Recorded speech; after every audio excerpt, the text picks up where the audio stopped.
signal? Good morning. Please stand. Join me for We'll Build a Land number 121 in the hymnal.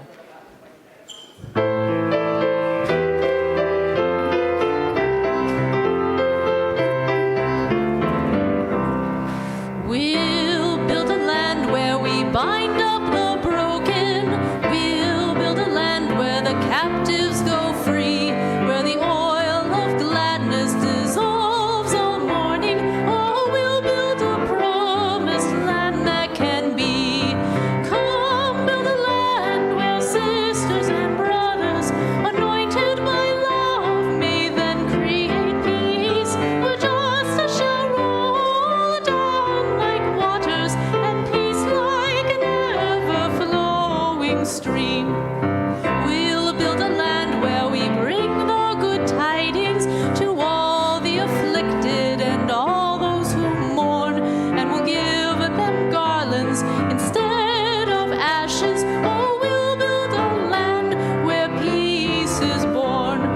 Come, build a land where sisters and brothers, anointed by love, may then create peace, where justice shall roll down like waters, and peace like an ever-flowing stream.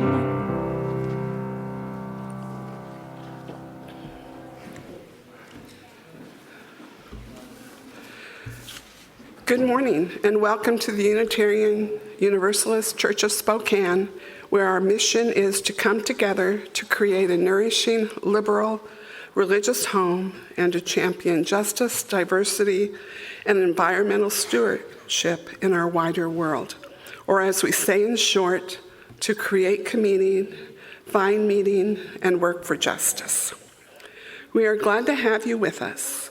UUCS is a welcoming congregation where your unique experiences, backgrounds, beliefs, and lifestyle are appreciated.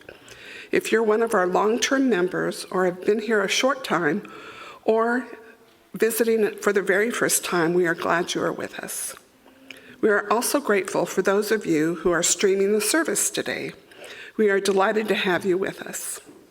It is also my pleasure to welcome this morning as guest speaker Larry Cebula, a professor of history at Eastern Washington University and retired assistant? No, okay. He was the assistant digital archivist at Washington State Archives.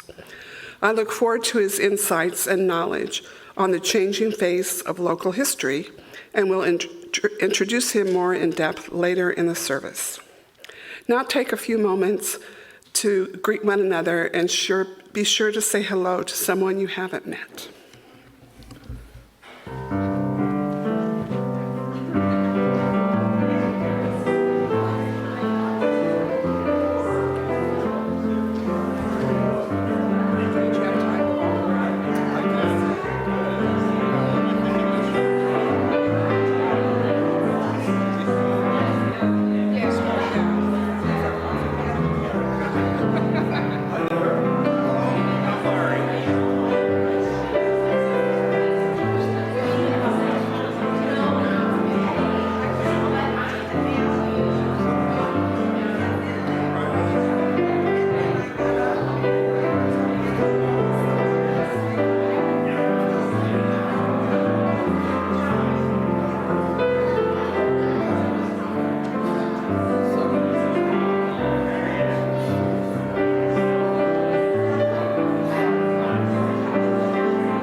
Where's Stephanie?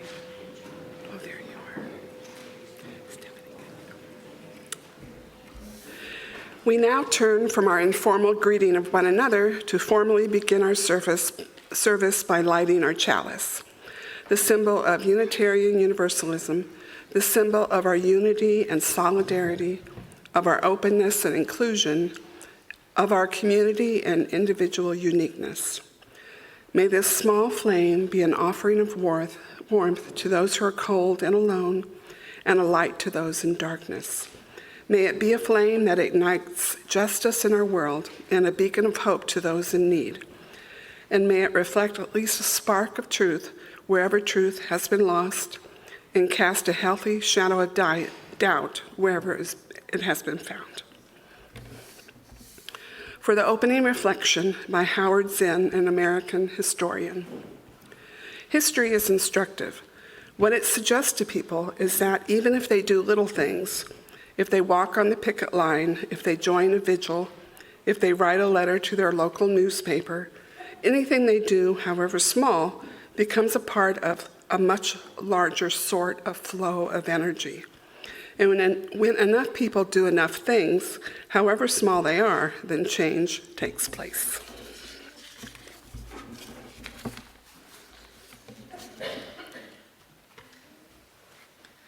Please stand, join me for number 352, Find a Stillness.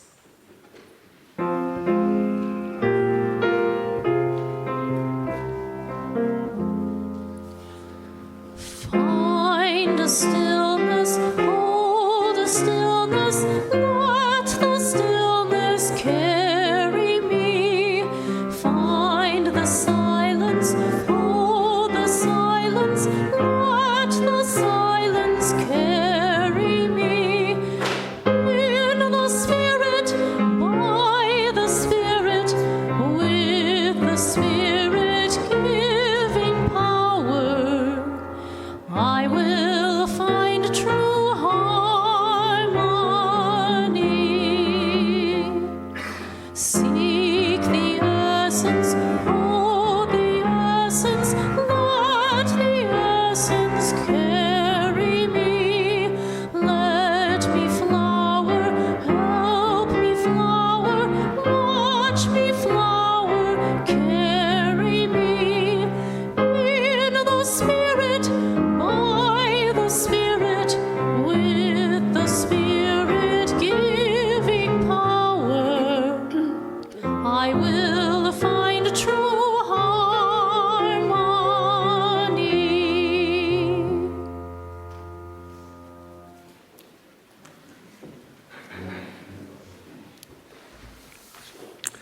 We will now kindle our candles of care. Each time we gather as a congregation, there are always those with us in our hearts and minds, and who we want to wrap in our love and care. Let's light a candle of celebration for Elaine Stevens, who will be 90 years of age on July 4th, and member Joyce Lampier, a candle for her. She turns 90 on July 26th. Let's also light a candle of gratitude for Darrell Vanderlinden, who is now home and doing well after spinal fusion surgery last week. We also kindle candles for those caught up in the strife in the Middle East and Ukraine. Let us share a moment of silence, embracing others who are here and in our hearts and minds this morning. You are welcome to say their names aloud as you are willing.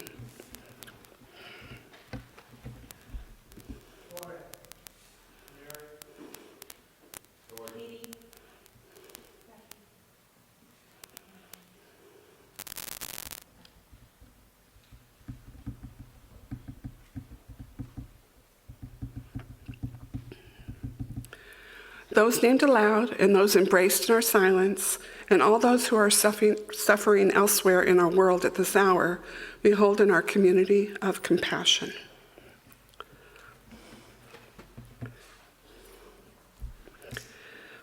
We now gratefully give and receive this morning's offering, which sustains this community and its mission to the wider world.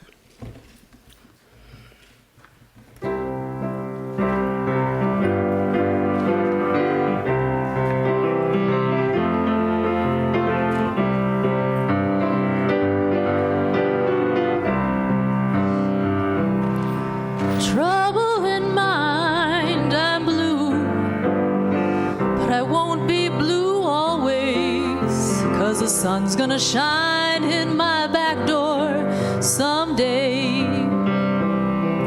Trouble in mind, it's true. I've almost lost my mind. Never had so much trouble in my life before. I'm going down to the river, gonna take my old rocking chair, and if the blues don't leave me, I'll rock away from there.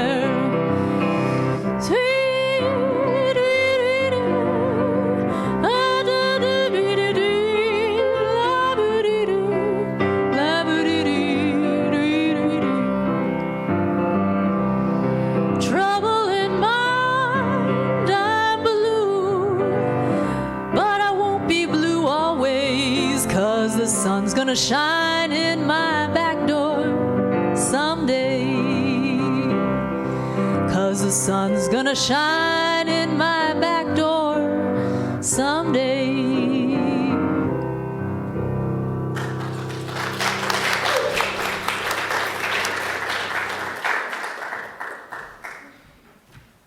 All right, at this time, any children are welcome to come down for our story for all ages. This story takes us way back in time to the beginning of the world. It's adapted from an Aboriginal creation story from Australia. When the earth was newborn, it was plain and without any features of life. There were no rivers or mountains, no trees, no grasses, just red, flat earth as far as the eye could see, except there were no eyes for seeing yet. Waking time and sleeping time were the same. There were only hollows on the surface of the earth, which one day would become water holes. Around the water holes were the ingredients for life. Underneath the crust of the earth were the stars and the sky, the sun and the moon, and all forms of life, all sleeping. All the tiniest details of life were present, yet not awake or alive. The head feathers of a cockatoo, the thump of a kangaroo's tail, the gleam of an insect's wing, the rustle of eucalyptus leaves in the wind. A time came when time itself split apart and sleeping time separated from waking time. This moment was called the dream time, and at this moment, everything started to burst into life. The sun rose through the surface of the earth and shone warm rays onto the hollows, melting the ice which became the water holes. Underneath each water hole lay an ancestor, an ancient man or woman who had been asleep through the ages. The sun filled the bodies of each ancestor with light and life, and the ancestors began to give birth to children. Their children were all the living things of the world, from the tiniest little grub wiggling on a leaf to the broadest winged eagle soaring in the blue sky. Rising from the water holes, the ancestors stood up with mud falling from their bodies. As the mud slipped away, the sun opened the ancestors' eyelids. They saw the creatures they had made from their own bodies. Each ancestor gazed at their creation in pride and wonderment. Each ancestor sang out with joy, "I am." One ancestor said, "I am a kangaroo." What would a kangaroo look like? Yeah, you want to show me? No? Okay, maybe when we're outside. Another saying, "I am a cockatoo." The next saying, "I am a honey ant." And the next saying, "I am a lizard." As they sang, naming their own creations, they began to walk. Their footsteps and their music became one, calling all living things into being and weaving them into life with song. The ancestors sang their way all around the world. They sang the rivers into the valleys, and the sand into the dunes, the trees into leaf, and the mountains to rise above the plain. As they walked, they left a trail of music. Then they were exhausted. They had shown all living things how to live, and they returned into the earth itself to sleep. We don't see them, but they are still present in every sacred space, and their music still hums in the world. And now please join me in singing our children out to Play Club.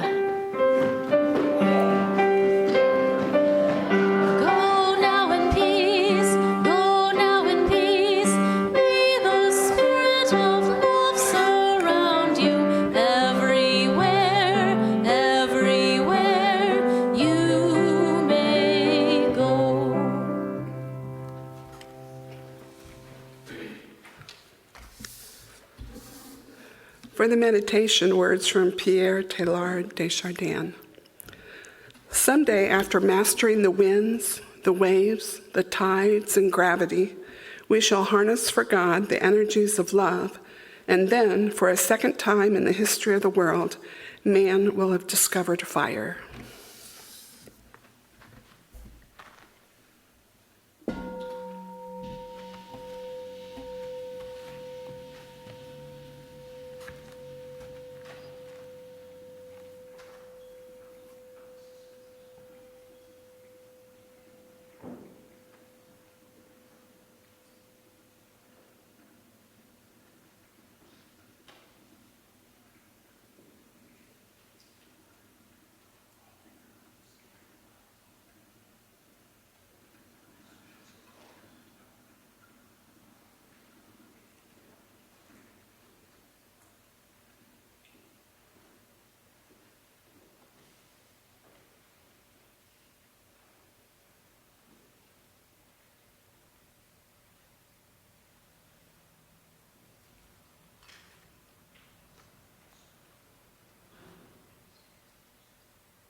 Fish in the sea, you know how I feel.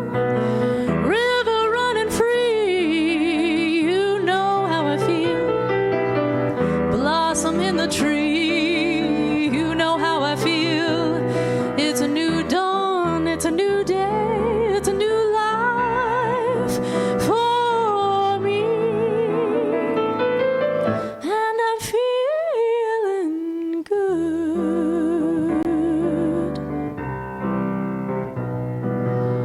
Dragonfly out in the sun, you know what I mean.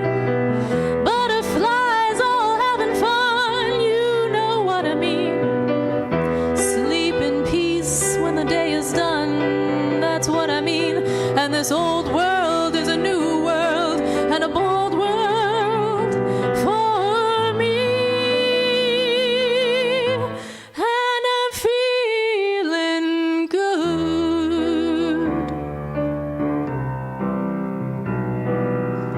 Stars when you shine, you know how I feel. Scent of the pine, you know how I feel. Oh, freedom is mine, and I know how I feel. It's a new dawn, it's a new day, it's a new life for me. And I'm feeling good.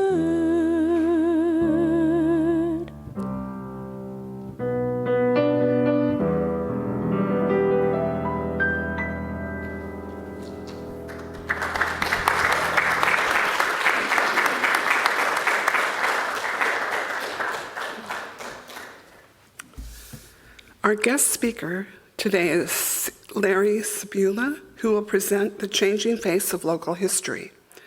He will be speaking about monument removals, including a statue honoring John Monaghan that stands in front of the Spokane Club, and the current trend of renaming things such as roads, schools, and athletic teams.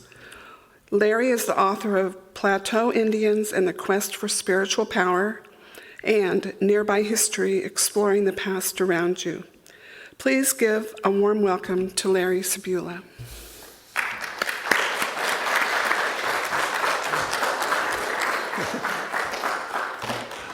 Well, thank you all, and thank you for inviting me here this morning. The real history of Spokane has not been told, but we're getting closer bit by bit, and that's all hopefully we'll explain today. But first I should back up a little bit. What do we mean by history? And we're in this very culturally polarized and divided time, and a lot of the fights we're having often revolve around history. And I think it comes down to people having different definitions of it. To some, and maybe to your high school history teacher, history is a list of things that happened in the past, names and dates and presidents and generals and so on. And you memorize those things and you know history. I don't think any professional historian thinks that's a good definition of history. Most of us would describe history as something more like a conversation between the past and the present. We ask questions about the past that help explain the world to us, because history explains the world like no other discipline. And the answers that come back to our questions, that's history. And every generation asks different questions of the past, and so you get different answers back. A process that's sometimes dismissed as historical revisionism, but I would say is just doing the work of history. Next slide, please. And originally I had titled my talk, The Agony of Local History, because I think local history, far more than national history, is undergoing a much needed revolution right now. And we're getting better all the time. I'll explain that in a bit. Next slide, please. Let me give you an example of some bad local history. Bad in multiple meanings of the word. I think you all know this fellow on the left, Fort George Wright. The street out in front of us was named after him until recently. In 1858, in response to some Indians basically defending their land here in eastern Washington, George Wright roars up out of Fort Walla Walla with about 600 men and unleashes what he calls a campaign of terror, his word, against the American Indians in this region. He defeats them in a series of battles. More controversially, he often hangs some of the prisoners he takes. He had no legal authority to do that. He just did it anyway. And so there's a series of these battles, Four Lakes being the first for Wright, and then Spokane Plains and so on. Next slide. And here is a monument. It was also in my first slide that you have all driven past very closely. Does anybody know where this is? In the back? Yeah, it's at Four Lakes. It's for the Battle of Four Lakes. It's just off the road. If you're driving to Cheney, there's a little brown sign that says history marker, and take that turn the next time and check out this monument. It was established in 1935, and it says basically on this site, I won't read it word for word, but the Fort George Wright defeated 5,000 Allied Indians, and they've ever since maintained a lasting peace. There were 500 Indians at that battle. According to George Wright himself, according to his colonels, according to Spokane tribal traditions, the forces were roughly equally matched in numbers. Wright had far more advanced weaponry. If there had been 5,000 Indians, this would be George Wright's grave marker, and not a monument to a successful battle. So why does it say 5,000, and why has it stood there for almost 100 years saying 5,000? By the way, a couple of years ago I went out to look at it, and somebody had tried to fill in the last zero with some quick concrete. I swear it wasn't me. And it's since worn away again. I think this illustrates just how bad local history has often been in the past. Next slide. And there are reasons why local history, and there's always been some good work. I don't want to trash everybody who's come before me by any means. But there's been fairly few people working in local history. As opposed to the Battle of Gettysburg, where there's this vast literature of military history experts who have been trained at universities to do history. Local history has often been done by passionate amateurs, people who love the history of their town and want to tell people about it, but aren't really trained in historical research and don't always have good sources to them. More about that in a minute. Because there are fewer people working on it, there's less peer review. Peer review is the academic concept where before your work goes before the public, someone else who's an expert in that field takes a look at it. That mostly didn't happen for local history. There are fewer primary sources as well as fewer secondary sources to work with. But more problematic is the ideology that informed a lot of local history. And I don't want to make it all sound malign, but a lot of people do local history because they're proud of their town and they want people to know it. But if you enter your research with your basic preposition, my town is great, it shapes what you're going to find and what you're going to talk about. It can be more malign than that. Often we get a white supremacist ideology in local history, and that's exactly what we see on that Four Lakes monument. That ties right into Birth of the Nation and other writings like that, where it's always small numbers of white people defeat huge numbers of people of color because of Aryan racial supremacy. That's just below the surface on that Four Lakes monument. So what are the sources from which local history has traditionally been written? Next slide, please. A lot of them are settler narratives from people like this, Dan Drumheller.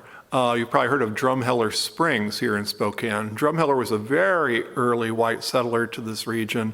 He told his life story in a series of newspaper articles that were later collected into a little book called Uncle Dan Drumheller Tells Thrilling Tales of Western Adventure, or something like that. And he talks about coming out on the Oregon Trail and being one of the early cattlemen in eastern Washington. He eventually becomes mayor of Spokane, Washington. What he doesn't talk about in his book is the time he murdered an Indian downtown. I think it's about 1873. The first bridge has been constructed across the Spokane River. Drumheller's herding some sheep across there. An Indian man decides it would be funny to spook the sheep and jumps up and scares them. Drumheller knocks the Indian down with a stick. The Indian comes back with a gun. Some people intervene. The Indian's arrested. He's put into jail. That night, in the Spokane jail, which stood exactly where the Apple store is today, and the Spokane jail is just this very loose log cabin on unchinked logs, and the Indian's in there. Somebody sneaks up to the edge, puts a candle on one of the logs so they can see inside, and shoots the native man with a shotgun, and he's killed.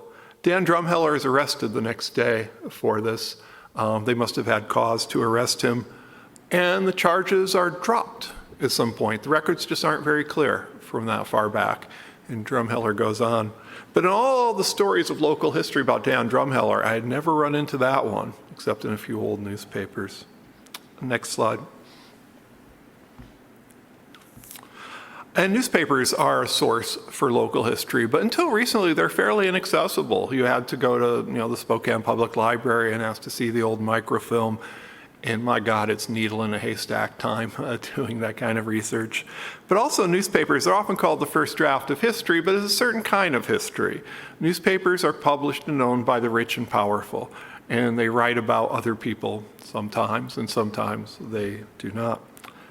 Next slide. Census data and maps are a traditional source of local history. Again, pretty difficult to access until recently. Next slide. And perhaps most influential are these county histories. This was written in 1914. The city of Spokane and the Spokane country, and these early titles go on and on. It's like a paragraph long. But it was written by a man named Durham, who had been the editor of the Spokesman Review. In 1914, he had the advantage of being able to talk to a lot of old white pioneers, and he did. So there's a lot of information in here, but it's from a certain point of view, celebrating the white settlers who came and took the land from the Indians. Next slide. And finally, one of the problems with local history has been what I call the mimeograph syndrome. And I need to come up with a better phrase for it, because when I talk to my students at Eastern Washington University about mimeograph machines, they look at me with a perfectly blank stare. I think many of us in this room are old enough to remember making copies of copies of copies, and they get less and less legible as you go along. And local history is like that for a long time.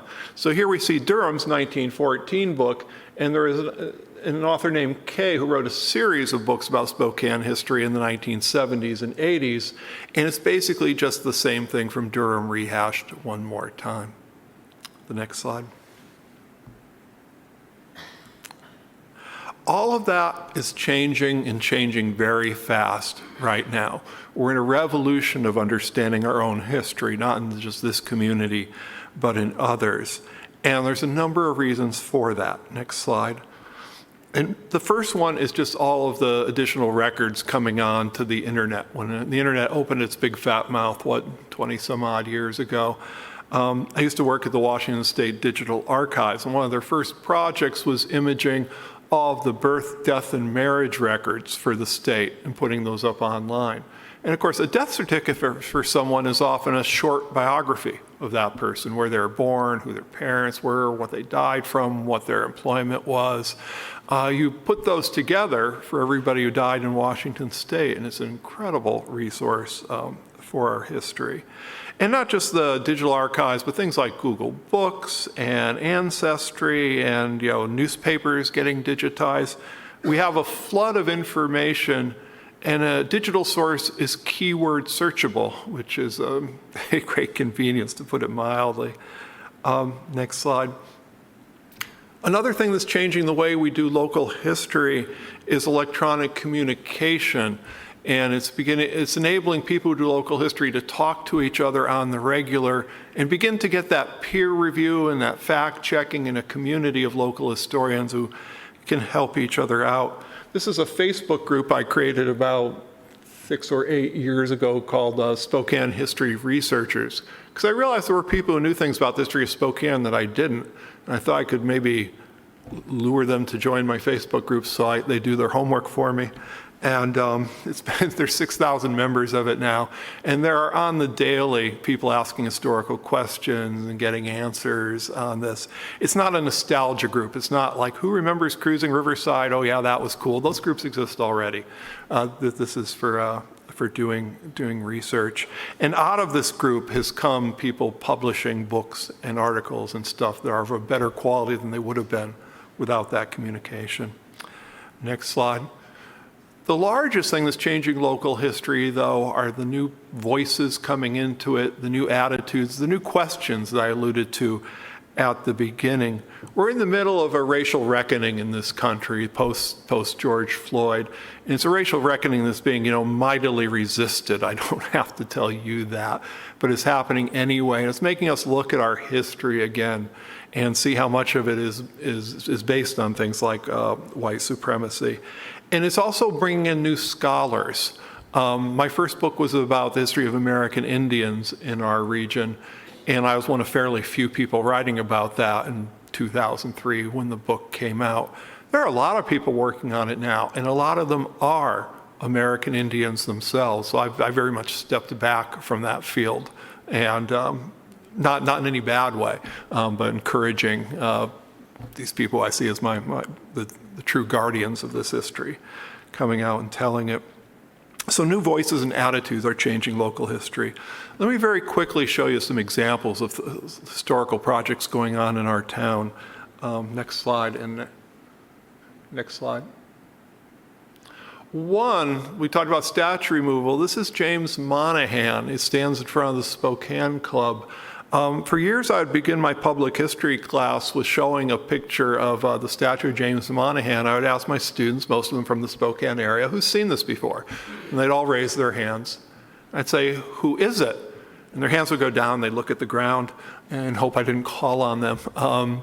Until finally, about 10 years ago, a student said, oh, that's James Monaghan. And I could have fallen out of my chair. I said, how do you know that? Young guy.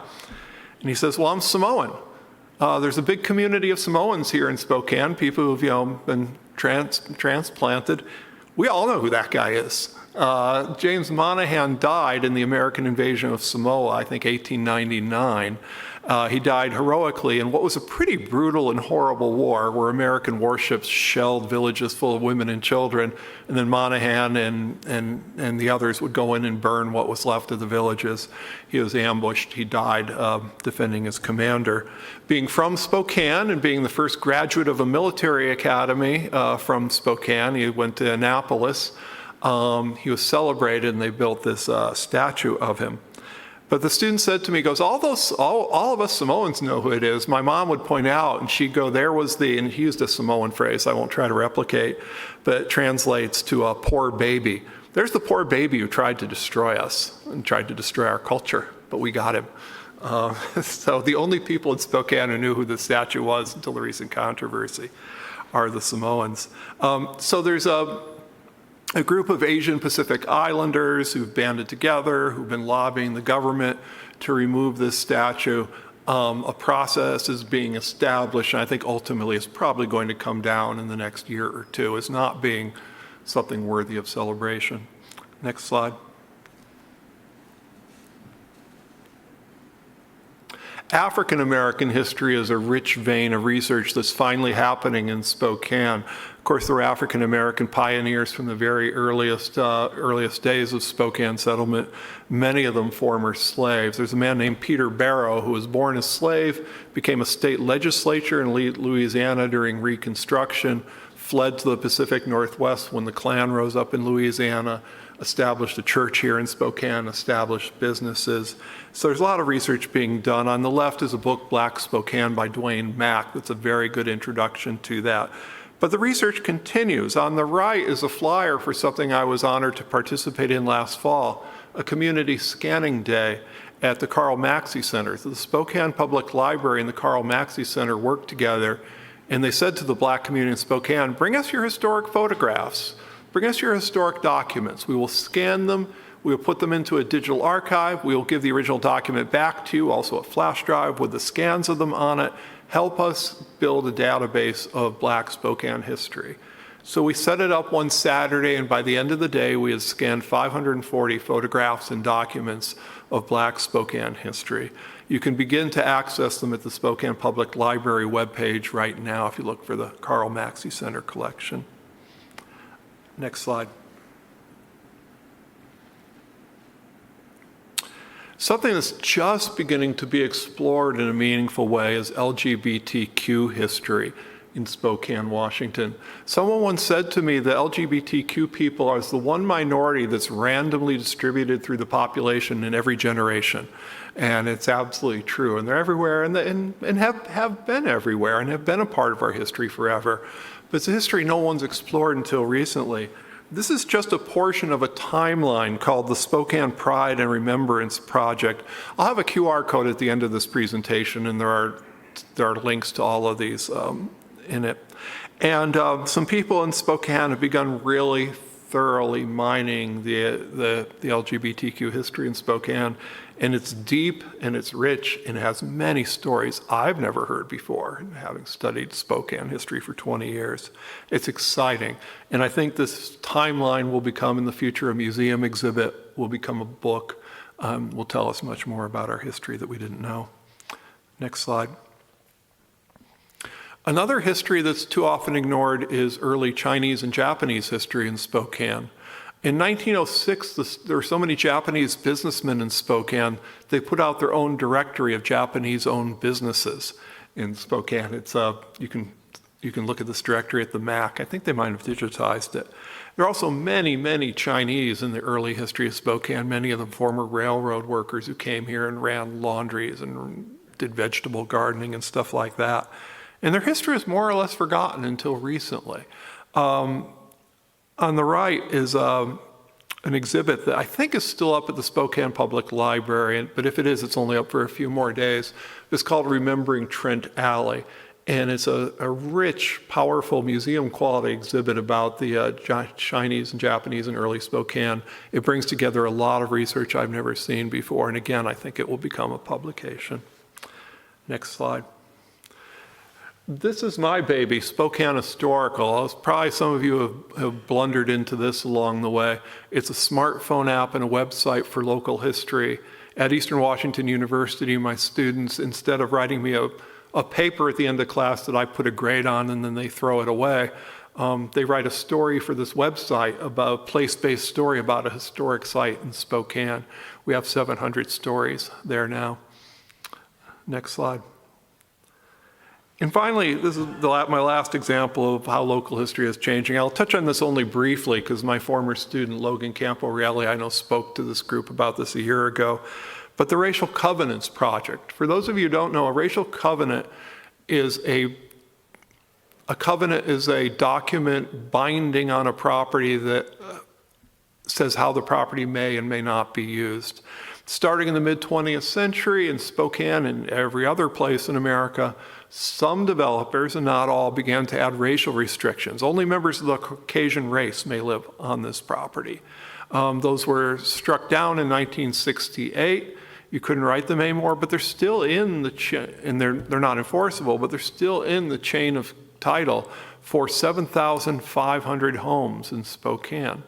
With some funding from the state legislature, a team of us have been working on locating all of these. So I think most people don't know if they have one, so people can find out if they have one of these and instructions on how they can remove it. In a week or two, you can't see it very well here, but we're working on a GIS map where you can enter a street address and see if there's a racial covenant on that property, and then remove it if that's your will. On the other hand, next slide, and I couldn't bear myself to do a screen capture here. So I was going over this presentation I put together. I was feeling pretty cocky, pretty good. Yeah, it's Spokane history. We're getting it right, finally. And so I just Googled Spokane history, and my number one hit was a TikTok video from some TikToker, and it was about the network of secret hidden tunnels under Spokane, Washington. Which I can tell you for a fact do not exist. They're called basements. They're not a series of tunnels. It's one of these myths that goes on and on. But this guy, who I talked to in the past and told no, that's not true, decided to make his TikTok video anyway, and he has 34,000 hits and a couple hundred comments about how cool this is and how I'm going to explore those hidden tunnels next weekend. Good luck with that. So local history is getting a lot better with new voices and new sources, and we have a ways to go at the same time. Both are true. That's my presentation.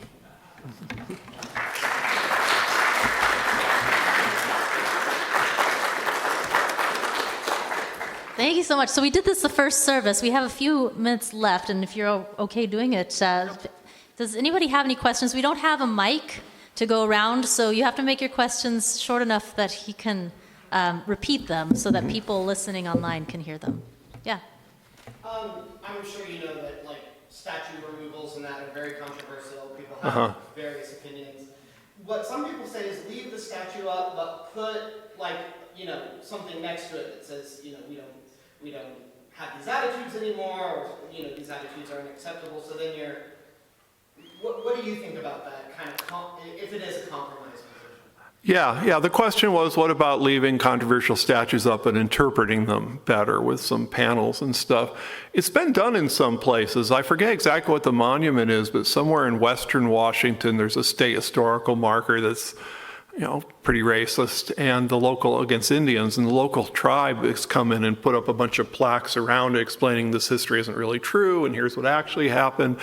What I love best about that is apparently the tribe just did it. It's on state land, but the tribe showed up one weekend and installed these plaques, and nobody has the cojones to take them back down, nor should they.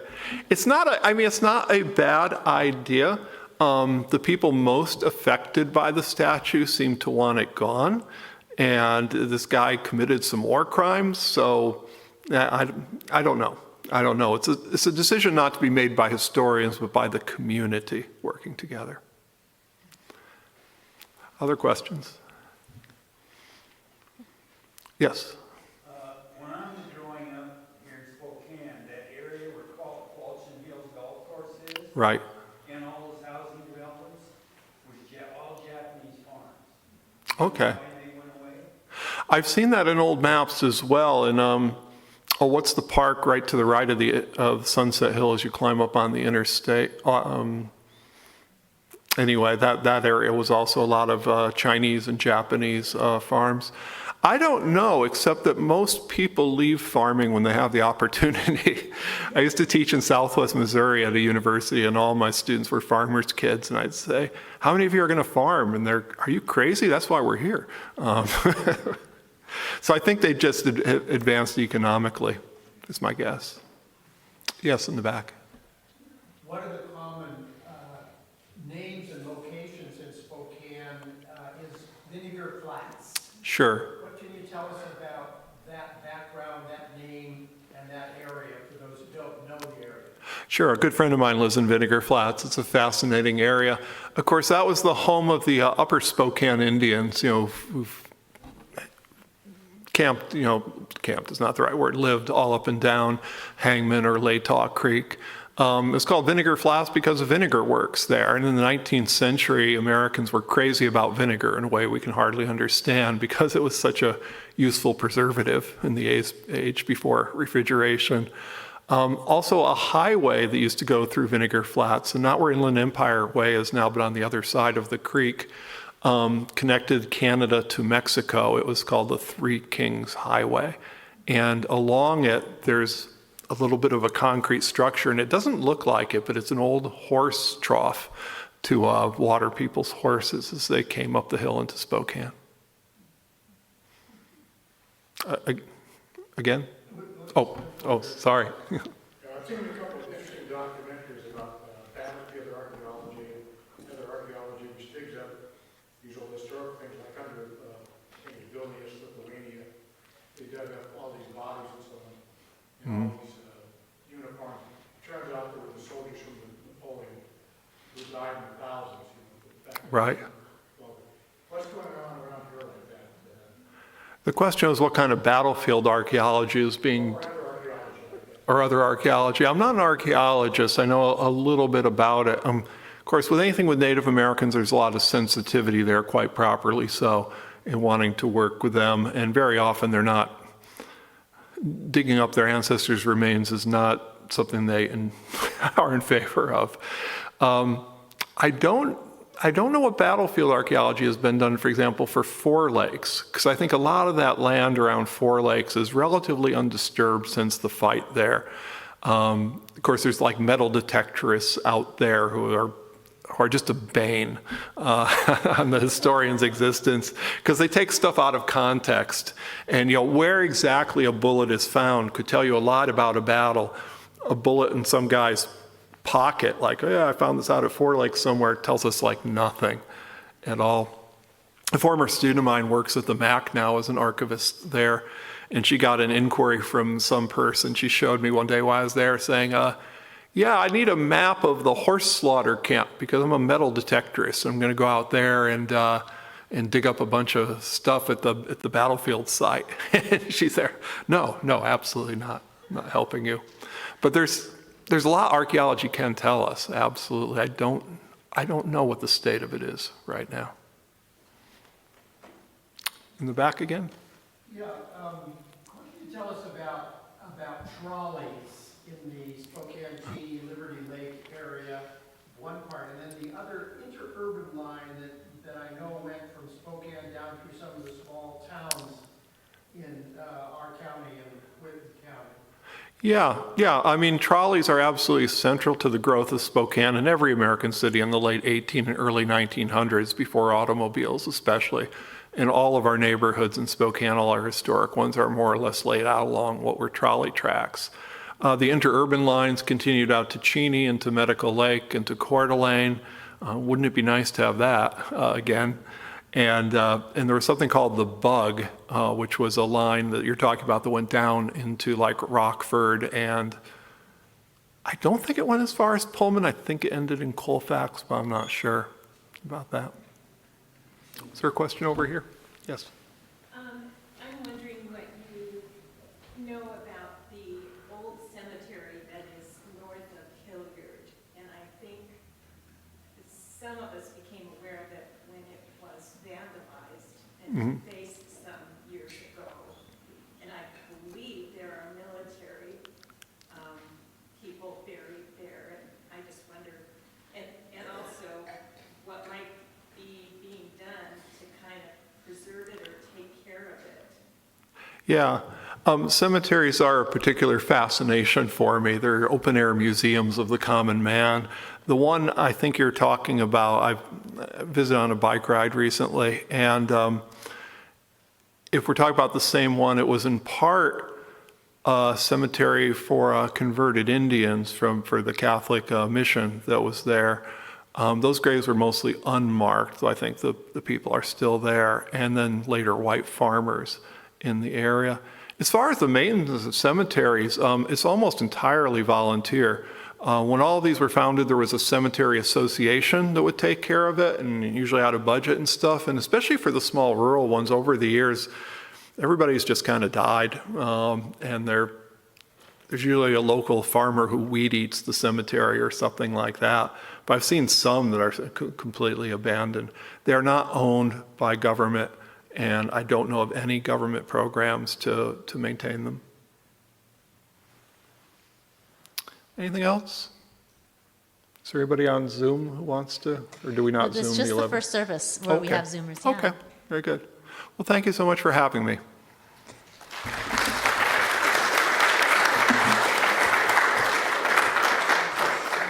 Thank you. Please stand for our final hymn, number 131.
The closing words are from Ban Ki-moon.